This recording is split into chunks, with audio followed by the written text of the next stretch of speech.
Indian premiere league 2026 season रे एक बड़ धरणर उलटपालट देखा मिली। क्रिकेट जगतर अन्यतम श्रेष्ठ फिनिशर एमएस धोनी ना रे दीर्घ 15 वर्ष धरी रही एक अनन्य रेकर्ड को कोलकाता नाइट राइडर्स तारका बैट्समैन रिंकू सिंह धूलिसात कर देइछन्ति।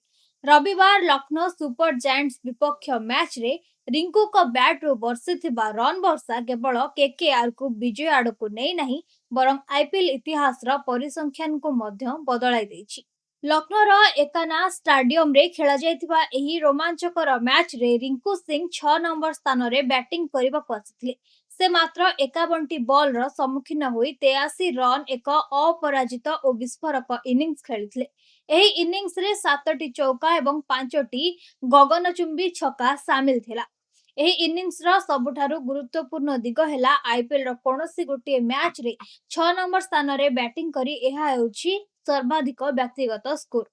यह पूर्व 2011 मसीह चेन्नई सुपर किंग्स पक्षर खेलुवा समय MS Dhoni royal Challengers Bangalore विपक्ष 40 बॉल रे 70 रन करी एही रेकर्ड निज ना रे रखिथिले।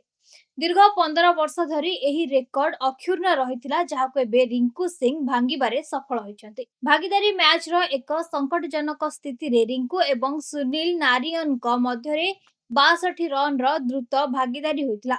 एही जोड़ी केकेआर स्कोर को 150 रन अतिक्रम कराइबारे मुख्य भूमिका ग्रहण करथिला, जहा दल पई एक मजबूत स्थिति सृष्टि करथिला। जड़े पुराणा रेकर्ड भांगुथिबा बेले अन्यपटे सही रेकर्डधारी खेलाड़ी को नहीं क्रिकेट प्रेमी एक दुखद खबर आसी।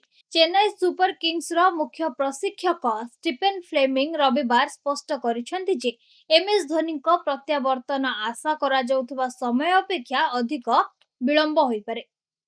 फ्लेमिंग को कहवा अनुसार धोनी एक अभ्यास मैच समय पुणी थरे आघात पाइछन्ति। तांकर एही आघात पुणी थरे देखा देबा जोगु से एबे गंभीर समस्यार सम्मुखीन हेउछन्ति। फ्लेमिंग कहिछन्ति बाछुरी आघात टिके जटिल। जदि से एही भली स्थिति रे पड़िया को ओल्हांती एवं आघात बढ़ी जाए तेबे से संपूर्ण टूर्नामेंट रो बाद पड़ी जिवे। चलित सीजन रे सीएसके धोनी को बिना 8टी मैच खेली सारिछि। दलर फिजिओंको सह धोनी कठिन परिश्रम करुछन्ति, किंतु आरोग्य प्रक्रिया आशाजनक हेउ नाही। से वर्तमान केवल थ्रो डाउन एवं सामान्य विकेट कीपिंग अभ्यास पर्यंत निजको सीमित रखिछन्ति। आगामी मुंबई इंडियंस विपक्ष मैच पूर्व सीएसके पाखरे 5 दिन समय अछि। एही विरति समय धोनी फिटनेस उपरे तीक्ष्ण नजर रखाजिबो। जदियो तांको प्रत्यावर्तन को नहीं कल्पना जल्पना जारी रही, किंतु फ्लेमिंग का विवृत्ति सूचाउछि जे सीएसके कोनोसी प्रकार विपद नेबाको चाहुनी। धोनी को खेलिबा निष्पत्ति संपूर्ण भावे तांको निज उपरे एवं शारीरिक सुस्थता उपरे निर्भर करे। रिंकू सिंह का एही ऐतिहासिक इनिंग्स प्रमाण करिछि जे आईपीएल रे नुआ पीढ़ीर खेलाड़ी माने दायित्व नेबाको प्रस्तुत अछन्ति। अन्यपटे कोटी कोटी प्रशंसकंक प्रिय थाला धोनी को अनुपस्थिति चलित आईपीएल रो उत्साह को किछि मात्रा रे कम करदैछि।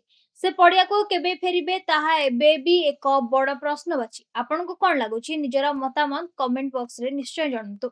एमिति गभीर विश्लेषण देखिबा पई पूर्व पक्षर मैदान को सब्सक्राइब करंतु एवं वीडियो को शेयर करंतु। देखा परवर्ती अध्याय रे से पर्यंत विदाय दियंतु। रहुछि नमस्कार।